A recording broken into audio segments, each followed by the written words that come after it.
se olviden.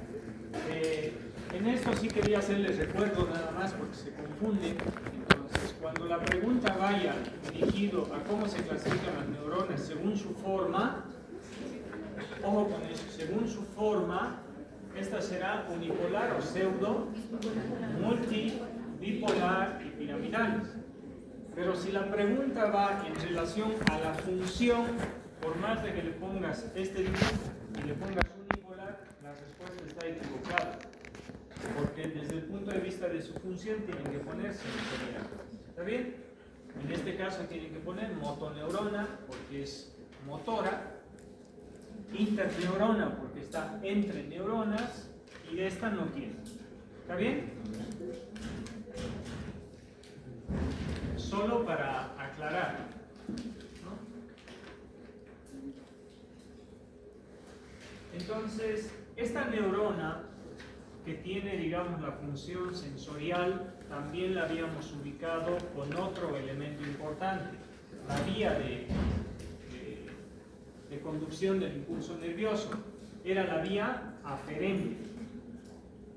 Eso está claro, ¿verdad? Entonces, aquí otra vez vuelvo a repetir lo mismo. Si es vía aferente, este extremo tiene que tener algo y este extremo tiene que tener algo. ¿Está bien? ¿Sí o no? Ya. Entonces, a ver, rápidamente alguien que recuerde lo que hemos hablado.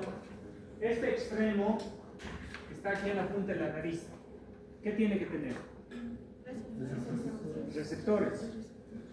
Después la pregunta ahí va a ser ¿qué tipo de receptor? Muy bien. Si este es el lugar que está especializado para recibir los estímulos, este otro segmento, ¿qué tiene que tener? ¿Ah? Ya, ¿y los neurotransmisores dónde están? Ya, pero no, los neurotransmisores ¿dónde están? Vesículas sinápticas. En las vesículas. ¿Y las vesículas dónde están? Membranas presinápticas. Botón sináptico. Entonces, ahí un poco se confunden, ¿ve? O sea, saben, pero al momento de responder a veces se confunden. A ver, este extremo, ¿qué tiene que tener? Que está aquí en la punta de la nariz, en el labio, está el trileno. Receptores. Muy bien. Este otro lado, ¿qué tiene que tener? No.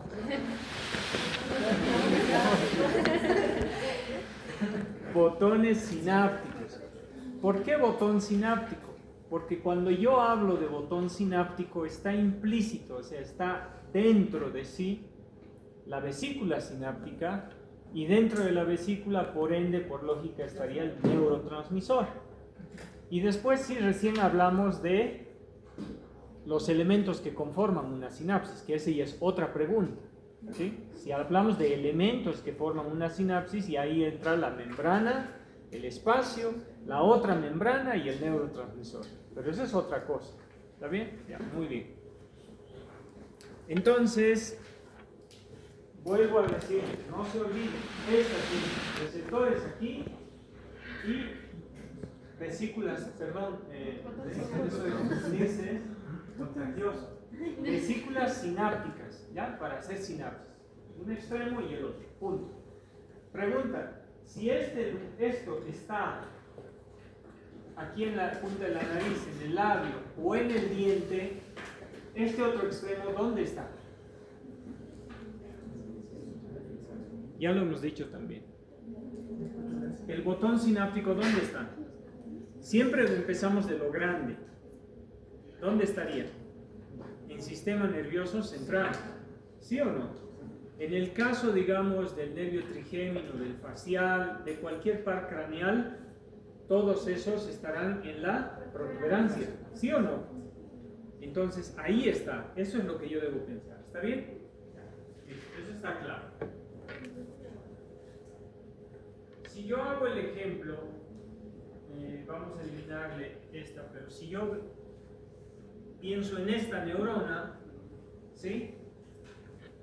La primera pregunta, digamos, que se me ocurre a mí, que deberíamos saber, es este extremo que tiene y este otro extremo de acá que tiene. Entonces, la pregunta sería así. Si en esta neurona de acá, aquí tienes receptores, ese es el lugar donde recibe la información, ¿sí o no?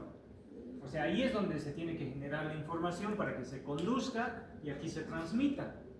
La pregunta entonces es, en esta, ¿dónde se recibe la información o dónde se genera la información?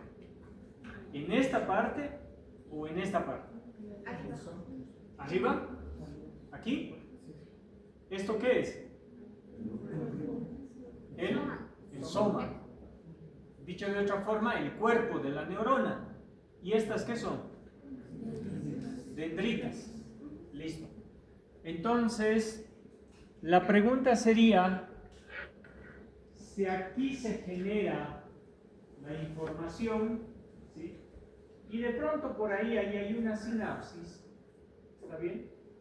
Entonces, el lugar donde se recibe la información o la transmisión de una información que viene de una neurona son en las dendritas y en el soma. Esta neurona tiene especializado el cuerpo y las dendritas para recibir la información o para que se genere la información ahí. ¿Está bien? Por lo tanto, esta conduce.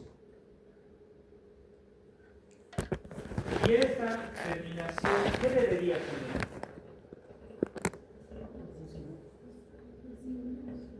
¿Sí?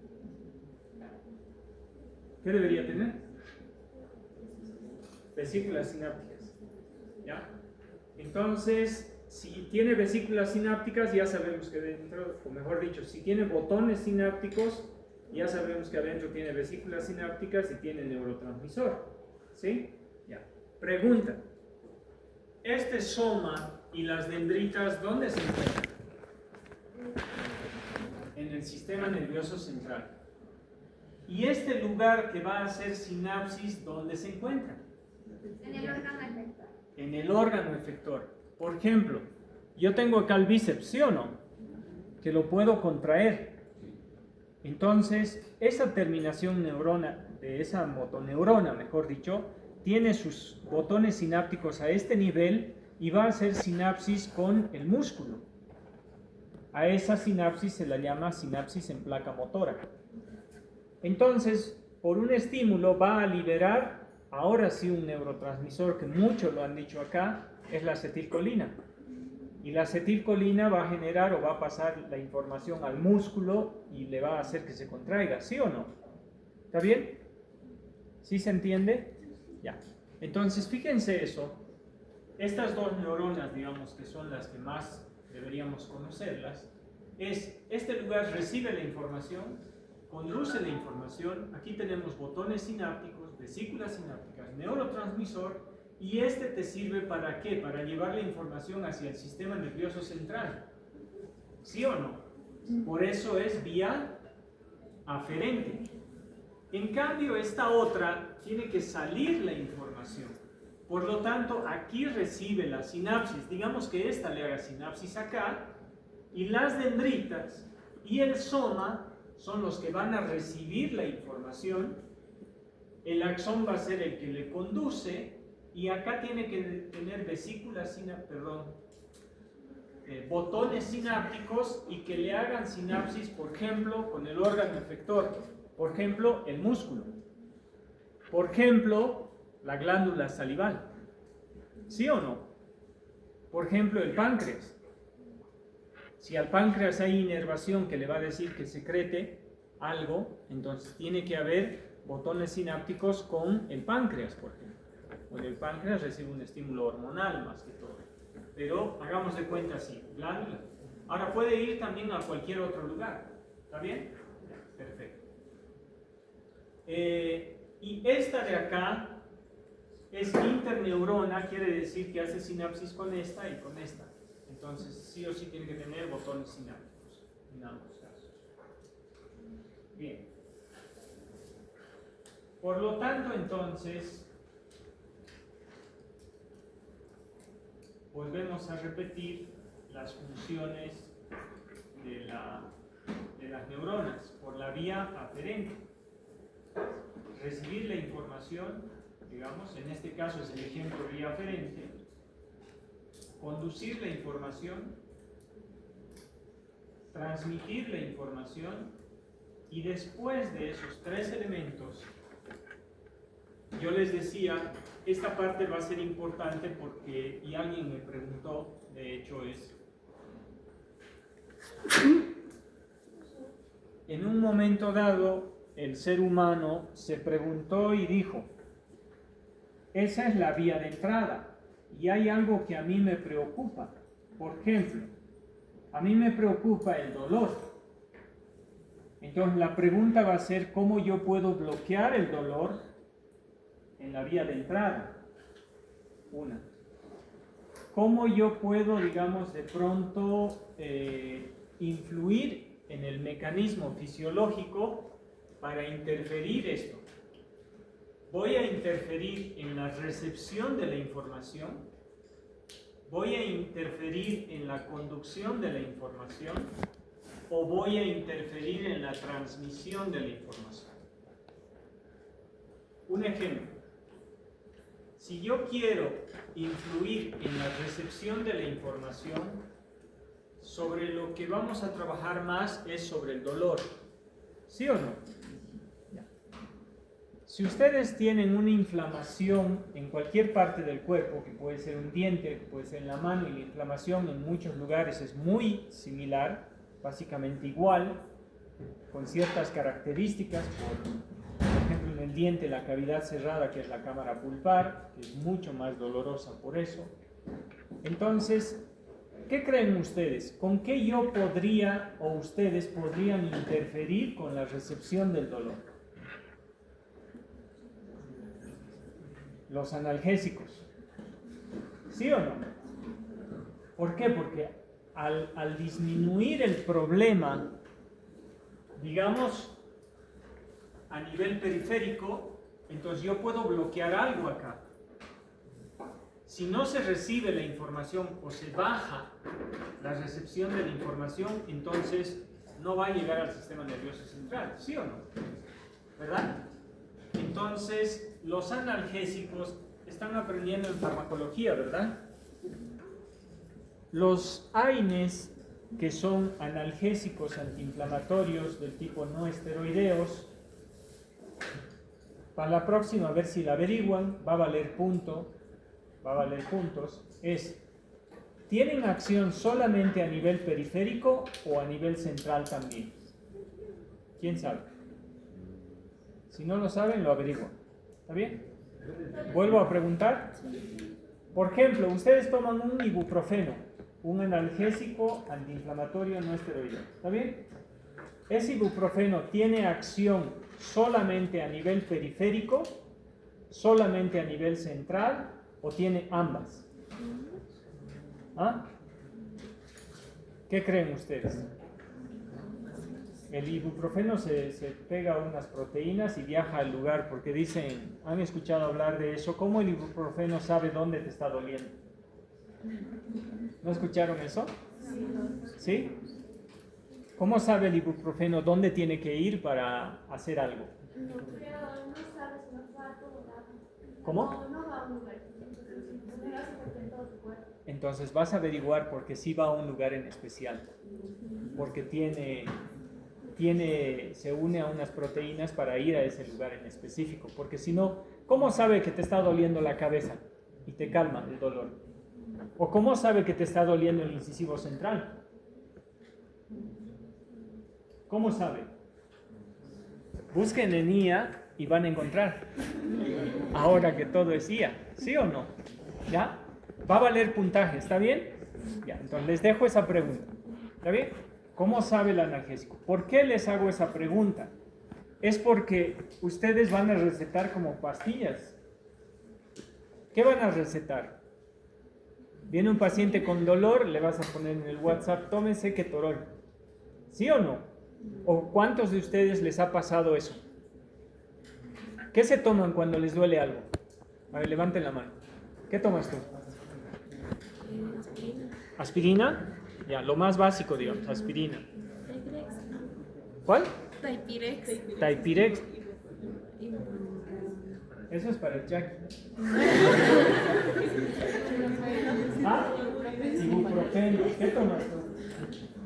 ¿No? ¿No toma? Ah, me olvidé que ustedes son jóvenes y no les duele nada. Pequeño detalle.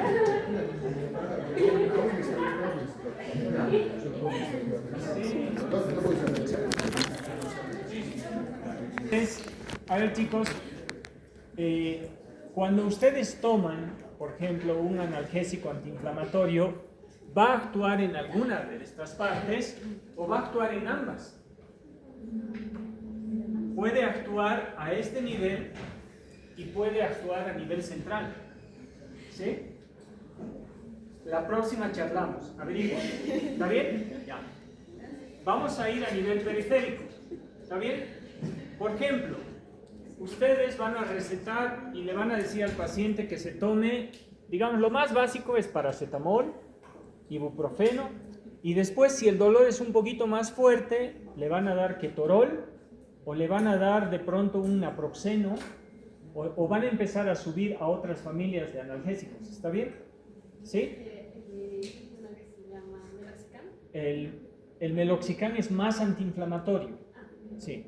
Entonces, o sea, si hay problema de inflamación, ahí ustedes van a saber elegir, por eso están llevando farmacología, porque ahí van a saber elegir cuáles AINES son más analgésicos, cuál AINE es más antiinflamatorio y cuál AINE es más antipirético. ¿Sí o no? Si está con fiebre, paracetamol. Pero si está con fiebre y dolor y un poquito más, le combinan paracetamol más ibuprofeno y te tomas un combinado, un coctelito de fármacos. ¿Sí?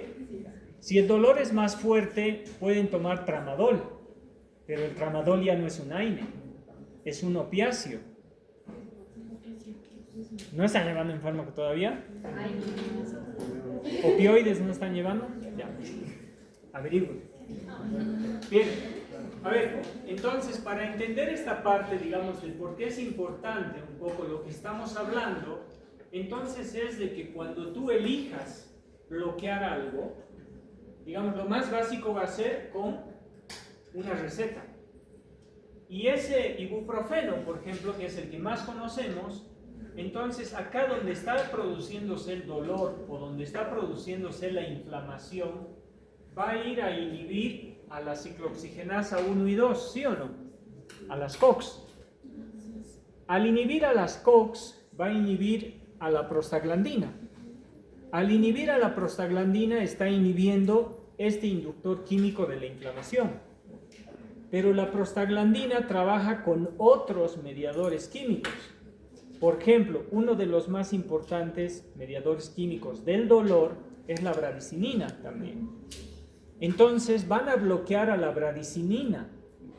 Y la bradicinina era esa sustancia química que iba al nociceptor y le decía, oye, aquí hay dolor, tienes que conducir el dolor. Yo soy la bradicinina, ¿sí? Entonces venía y le decía, despierta, conduce, ¿sí? Despierta, recepciona.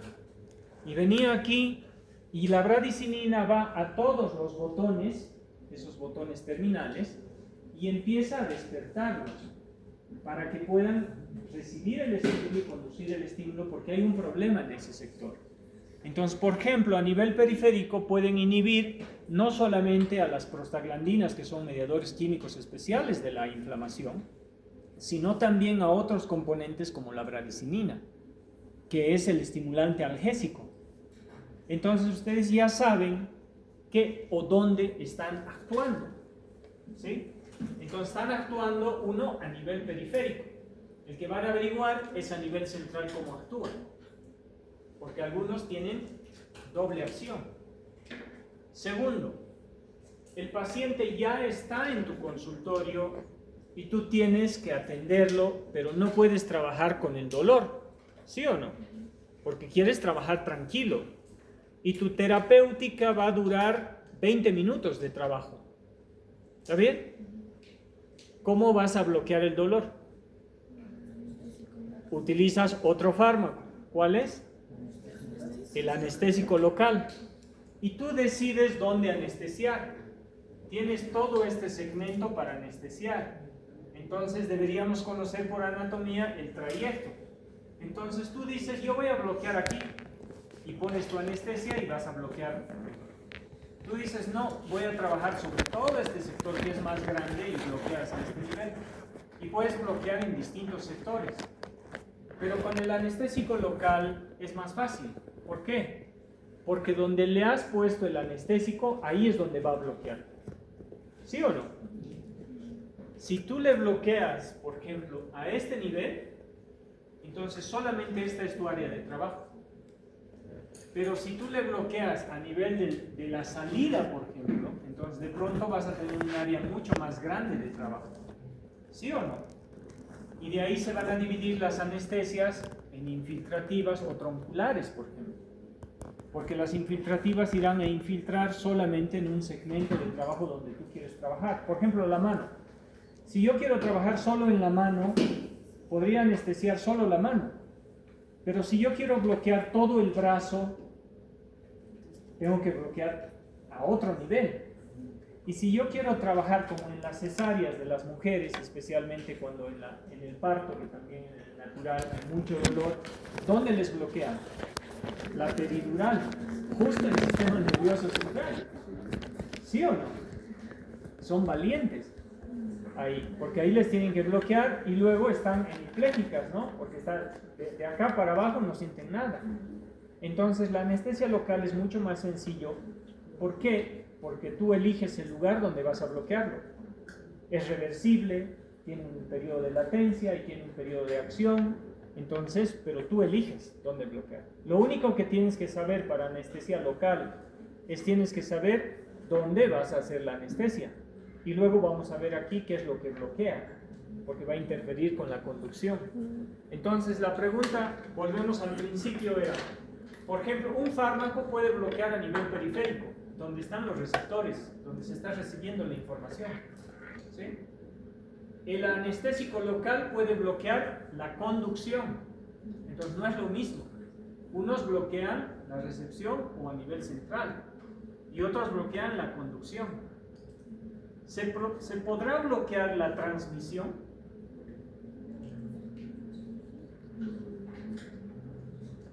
A ver, me ayudan.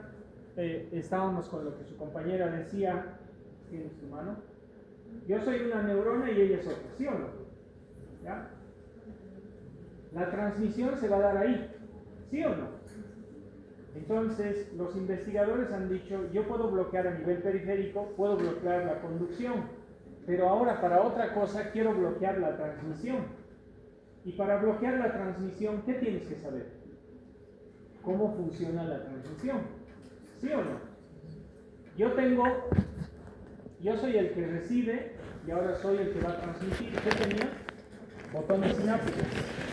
Este botón sináptico tiene vesículas y voy a liberar el neurotransmisor. El neurotransmisor, ¿a quién se tiene que unir en esta siguiente neurona? No. En la membrana hay a las proteínas y la proteína tiene un lugarcito donde el neurotransmisor viene y se une, ¿sí o no? ¿Verdad? Entonces, ¿qué voy a bloquear? Las investigaciones han dicho que yo podría bloquear de pronto, tal vez no voy a poder bloquear la liberación del neurotransmisor, pero puedo bloquearle al receptor. O sea, por ejemplo, si tú tienes ahí el lugar, haz como un huequito, y este tiene que venir y tiene que unirse a este, ¿qué pasaría si este lo tapo con un fármaco? El neurotransmisor se ha liberado. Y cuando está queriendo unirse al receptor de la membrana, no puede porque está bloqueado. Eso hacen algunos miorrelajantes. Relajantes musculares, especialmente. Por ejemplo, en la odontología sí se utiliza. Recuerdan que hay trismus a veces por cirugías de terceros morales, no pueden abrir la boca o algo, ¿sí o no? Entonces a veces utilizamos miorrelajantes. Entonces, ¿dónde pueden bloquear? O de pronto pueden disminuir la salida del neurotransmisor. Para saber, vamos al objetivo de todo lo que he estado hablando.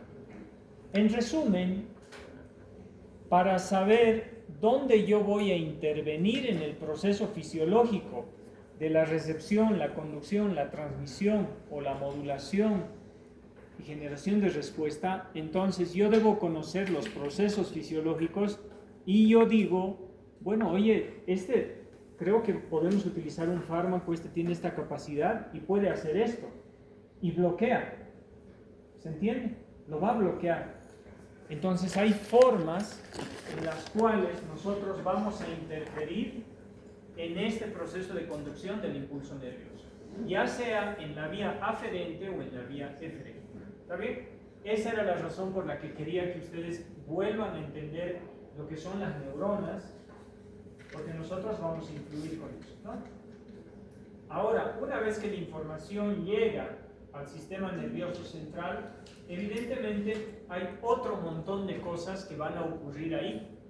Por ejemplo, será la integración de la información, será la modulación de la información, será la percepción, y habrá también una información ascendente y descendente, bueno, en el caso de que sea o se vea implicada la médula espinal o la protuberancia, porque son los dos lugares.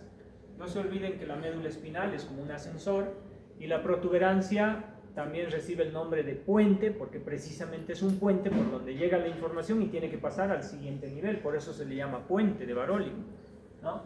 Esa es la razón. Entonces no se olviden que tiene que haber una percepción, una integración, y puede haber una modulación. ¿A qué se refiere la modulación, por ejemplo?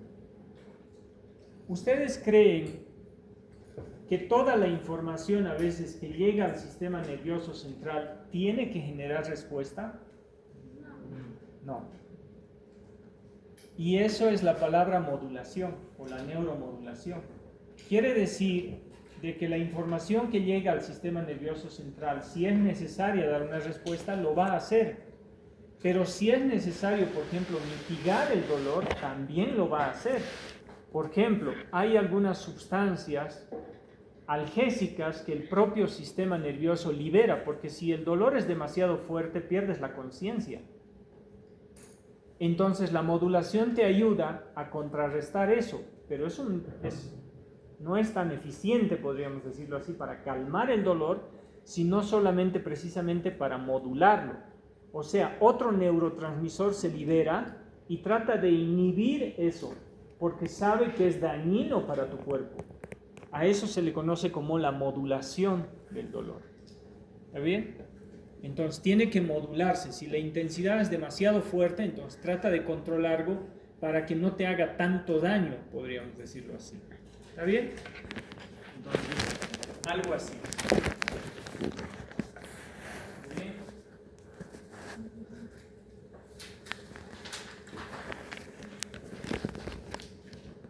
Perfecto.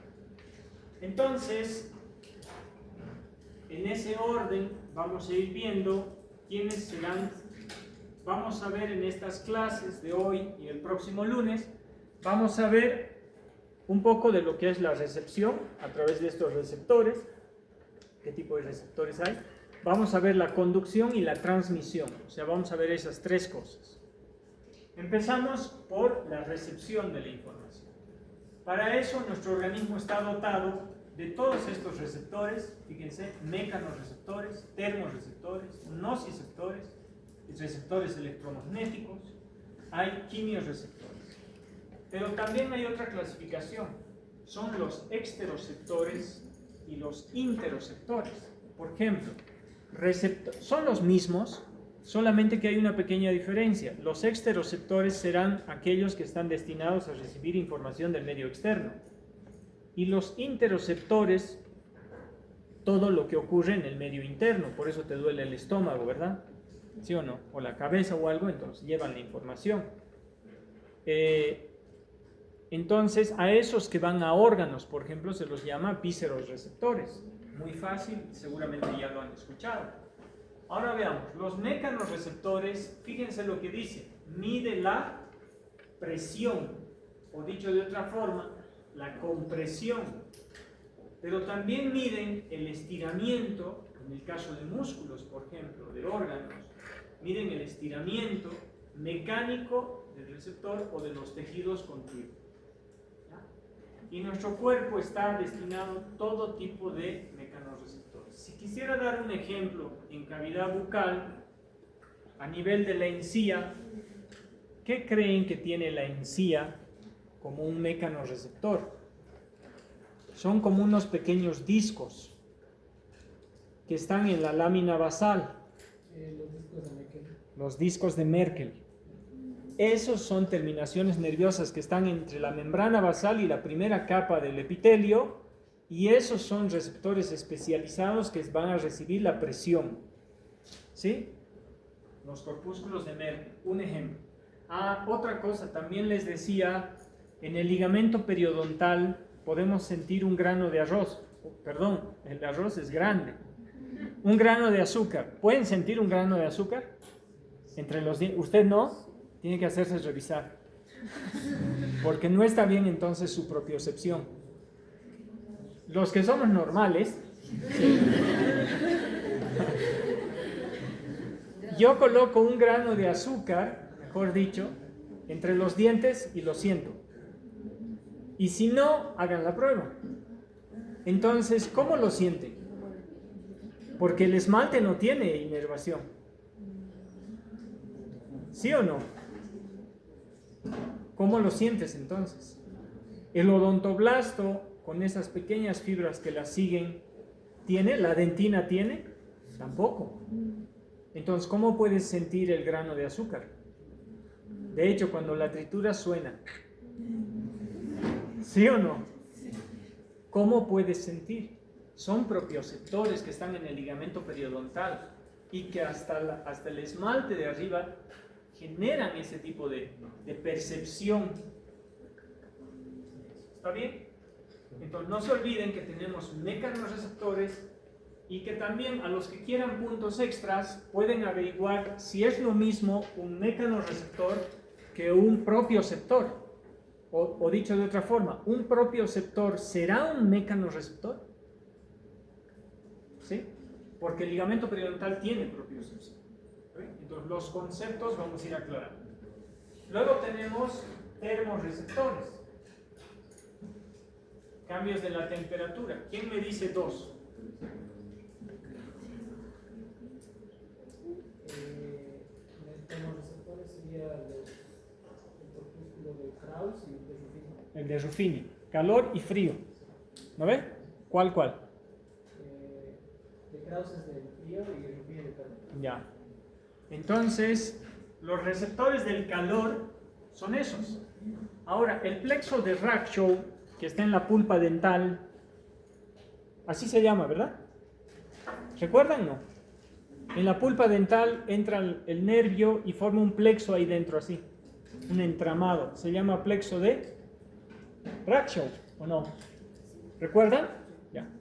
Por ejemplo, ese tiene termorreceptores también. Porque si te pones algo caliente en el diente, ¿duele o no duele? Si te pones algo frío, ¿duele o no duele? A mí me ha pasado un montón de veces con el helado. ¿No ven? ¿Sí o no? Entonces no se olviden que tiene corpúsculos de Krauss y los de Ruffini. ¿Sí? Que reciben el calor y el frío. De hecho, las pruebas de vitalidad pulpar, porque para que tú decidas hacer tratamiento de conducto, hasta hace un tiempo atrás, aplicabas un poquito de calor para ver si la pulpa estaba viva o no, porque era importante. ¿Saben que si duele es malo? ¿Sí? ¿Sí o no? Si duele es malo porque algo está pasando. Y si no duele, también es malo. Estamos hablando de dientes, digamos. Por eso me recuerda a un episodio de Los Simpson, el Bart, que decía, ¿no? Malo si lo haces, malo si no lo haces. O sea, malo si duele y malo si no duele. A ver, ¿por qué hacíamos pruebas de vitalidad pulpar? Porque cuando tú le ponías algo frío o algo caliente, le estimulabas a la pulpa y generabas estos receptores y veías si la pulpa estaba viva. Hoy eso se está en desuso un poco, ¿no? Porque es mortificación pulpar. Ya no deberíamos hacer eso porque le estás dañando a la pulpa. Pero era una forma de saber, sepan ustedes, de que le ponías eso, pruebas térmicas se llamaban, pruebas de vitalidad pulpar, para saber si la pulpa estaba viva. ¿Está bien? Frío especialmente, porque el calor expande. ¿Y por qué hacías eso? Porque si no dolía, ¿Qué era? Necrosis pulpar. ¿Y qué tenías que hacer? Tratamiento de conducto. Pero si estaba viva la pulpa, tal vez la podías mantener, hacías tú lo que están aprendiendo en materiales dentales ahora, que es su base cavitaria, y luego la reconstrucción del diente sin extirpación del paquete vasculonervioso, ¿sí o no? Entonces estás trabajando sobre la estimulación de estos termorreceptores para saber si es que hay vitalidad pulpar, por ejemplo, ¿no? Y hay pruebas cavitarias de otras formas, eso lo van a aprender después. Luego tengo nociceptores. Y cada una de las palabras, si ustedes han podido ver, aquí dice termo, de térmicos, receptores. Y noci es de noxa, que quiere decir daño. ¿Está bien? Entonces, un nociceptor es receptor del dolor. Entonces, hay unas terminaciones nerviosas libres que están esperando recibir el dolor. ¿Y quién les despierta? Si yo preguntara eso en el examen, es una molécula química, es una sustancia química que se libera por tales causas, y tiene como función, no va a ir así, pero digamos como función, despertar a los nociceptores para que se sienta el dolor. Bradicinina, ya está. ¿Y a quién van a bloquear cuando quieran bloquear el dolor? A la bradicinina quieren bloquear, ¿no? Junto con la prostaglandina. Luego tenemos los electromagnéticos, por ejemplo, de los conos y bastones de los ojos, especializados, no hay otros igual. Y tenemos los quimiorreceptores. El que nos interesa a nosotros sería los de las papilas gustativas, los de la zona amarilla de la zona de la olfacción, y también hay otros dos a nivel de la aorta que sube, que mide lo que es la cantidad de oxígeno y todo eso, ¿sí? Para la presión arterial especialmente y todo eso. Hay dos receptores en vasos sanguíneos, ¿vale? Entonces fíjense, son todos estos receptores. Y ahí está un ejemplo de cómo sería, lo pondremos todo, aquí están, ¿sí? Entonces un ejemplo de que cada terminación, cada receptor, ¿sí?, tiene distintas formas según la especialización. ¿Está bien? Por ejemplo, estas terminaciones nerviosas libres, que dice así, de esta forma, son nociceptores, ¿sí? Estos que son a manera de discos, son los discos de Merkel, que están en los epitelios. Lo que les decía de la encía, por ejemplo, y obviamente la encía no es el único tejido que tiene epitelio. La mayoría de los epitelios tienen esta terminación. Fíjense los corpúsculos de Ruffini, los de Batter-Pasini, ¿sí? Los corpúsculos de Krauss, fíjense, tienen una terminación distinta, especializada. Y este otro que no lo habíamos hablado se llama órgano tendinoso de Golgi, que mide el estiramiento del músculo y se encuentra a nivel de los tendones que unen precisamente los músculos que ejercen brazos de palanca. Entonces ahí está para medir, digamos, las tensiones que van a generarse o cuánta tensión debe generar el músculo y hasta cuánto puede soportar. Entonces estos están a nivel de los tendones y se llaman el órgano tendinoso de Golgi. Y de hecho es el que controla, uno de los que controla o ayuda a controlar el tono muscular también. Un poquito manda la información para eso, ¿no? Porque después es el uso neuromuscular.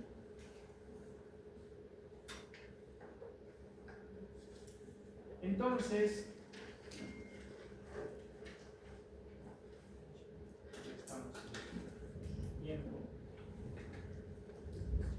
no se olviden que esas terminaciones nerviosas van a estar distribuidas en todo el lugar donde ustedes van a trabajar.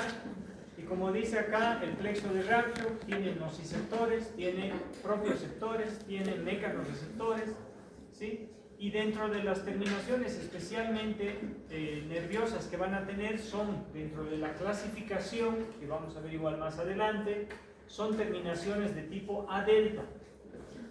Los nervios se clasifican en A, B y C, y las A se clasifican en A delta. Ya, eso lo vamos a ver después. Y fíjense qué característica tiene, son mielínicas ¿sí? ¿Y por qué interesa saber esto? Por la velocidad de conducción. ¿Cuán rápido pueden recibir? ¿Está bien? Y también tiene fibra C, inervación vasomotora aferente. Los mecanorreceptores del ligamento periodontal son del tipo ASA2 o SA2 aferente. Ya, ahora sí, con esto terminamos. La pregunta es bien sencilla. ¿Qué estimula a un nociceptor? Si es para el calor y frío, ¿qué es el calor y frío? Un estímulo físico. Ya les dije la anterior vez, ¿no? Calor, frío son estímulos físicos. La presión, mecánica. ¿Sí o no? Y el ejemplo que habíamos dado igual era, si un diente molar tiene una caries ahí, se entra el alimento, el paciente muerde y lo presiona, genera dolor. De hecho, es uno de los dolores más incómodos que hay, ¿no? Entonces, presión. ¿Está bien? A ver, si quieren sentir presión, pellizquense. ¿Está bien? Entonces, el estímulo puede ser físico, mecánico y químico. Y de químico habíamos hablado, por ejemplo, la sal y el azúcar. Comemos un chocolate, se entra la caries y causa dolor. ¿Sí o no? Entonces, la pregunta es, ¿cuáles son los estímulos que van a producir precisamente, redundando, estimulación de una fibra nerviosa, cualquiera que ésta sea? Especialmente el dolor, podríamos decirlo así como ejemplo. Puede ser físico, químico y mecánico. Si se pide ejemplo, cualquier ejemplo que se les ocurra. ¿Está bien? Bueno, ese no va así como la pregunta, pero más o menos deberíamos tenerlo claro para pensar. ¿Está bien? Bueno, hasta aquí hoy día entonces.